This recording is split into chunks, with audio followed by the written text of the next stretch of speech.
Hi guys, welcome to our channel. Pahalgam ఉగ్రదాడి తర్వాత చేపట్టిన ఆపరేషన్ సింధూర్ను విజయవంతంగా ముగించిన భారత్ ఇప్పుడు దీర్ఘకాలిక వ్యూహాలపైన కూడా ఫోకస్ పెంచింది. ముఖ్యంగా ఉగ్రవాదం పైన ప్రపంచ దేశాలని కూడా ఏకం చేసేందుకు అడుగులు వేస్తుంది. పాకిస్తాన్ పై స్వల్పకాలిక యుద్ధం తాము చేయడం కంటే ప్రపంచ దేశాల నుంచి ఉగ్రవాదానికి మద్దతిస్తున్న ఆ దేశం పైన ఒత్తిడి పెంచేందుకు సిద్ధమవుతున్నట్టుగా తెలుస్తుంది. ఇందులో భాగంగానే ప్రధాని మోదీ గారు కొత్త ఆపరేషన్ ప్రారంభిస్తున్నారు.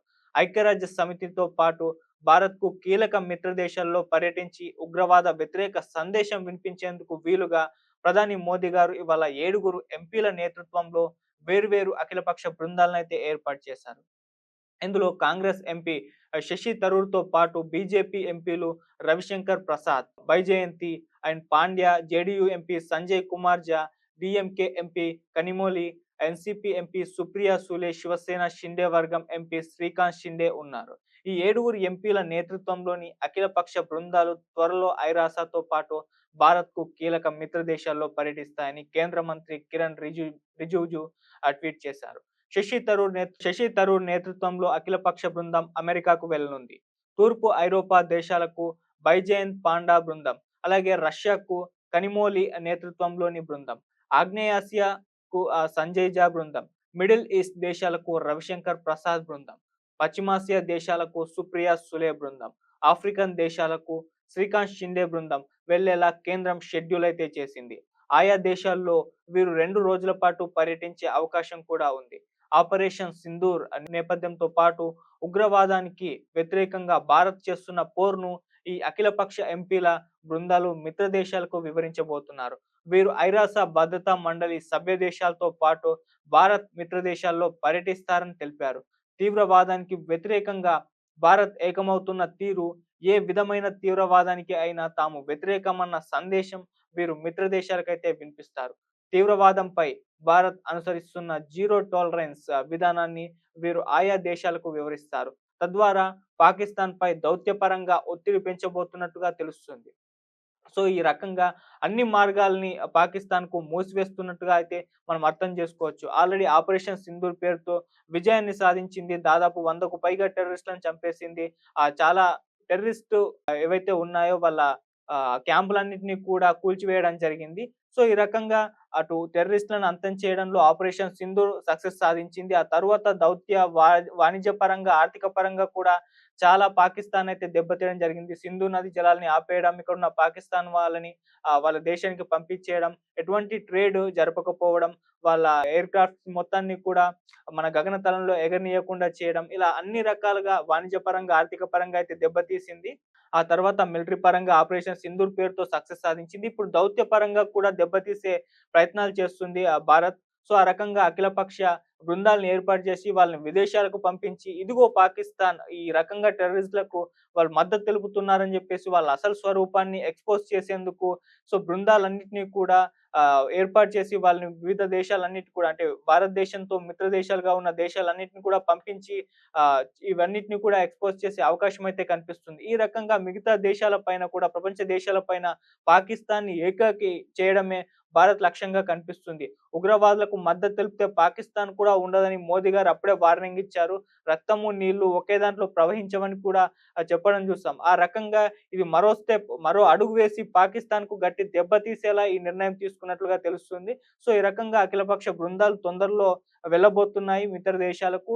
సో, ఇతర దేశాల దౌత్యవేత్తలతోని, జర్నలిస్టులతోని అన్ని రకాల వర్గాలతోనూ మాట్లాడి పాకిస్తాన్‌కి సంబంధించి మొత్తం వ్యవహారాలనైతే ఎక్స్‌పోజ్ చేసే అవకాశం ఉంది.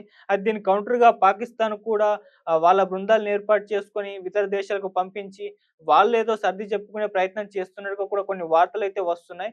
సో, చూద్దాం మరి పాకిస్తాన్ దీన్నేమన్నా కౌంటర్ చేయగలుగుతుందా? లేకుంటే భారత్ ఎప్పటిలాగానే ముందంజ వేసి పాకిస్తాన్‌ని పూర్తి స్థాయిలో ఎక్స్‌పోజ్ చేసే అవకాశం ఏమన్నా కనిపిస్తుందా? ఈ రకంగా అన్ని రకాలుగా పాకిస్తాన్ అయితే దెబ్బతీస్తుంది. భారత్ ఆల్రెడీ ఆర్థిక, వాణిజ్య పరంగా దెబ్బతీసింది. మిలిటరీ పరంగా ఆపరేషన్ సింధూర్ పేరుతో సక్సెస్ సాధించేసింది. ఇప్పుడు దౌత్యపరమైన భారీ దెబ్బ కూడా తీసే ప్రయత్నం అయితే చేస్తుంది. అంటే విదేశాల నుంచి పాకిస్తాన్‌కు ఫండ్స్ రాకుండా కూడా ఇది హెల్ప్ అవుతాయని చెప్తుంది.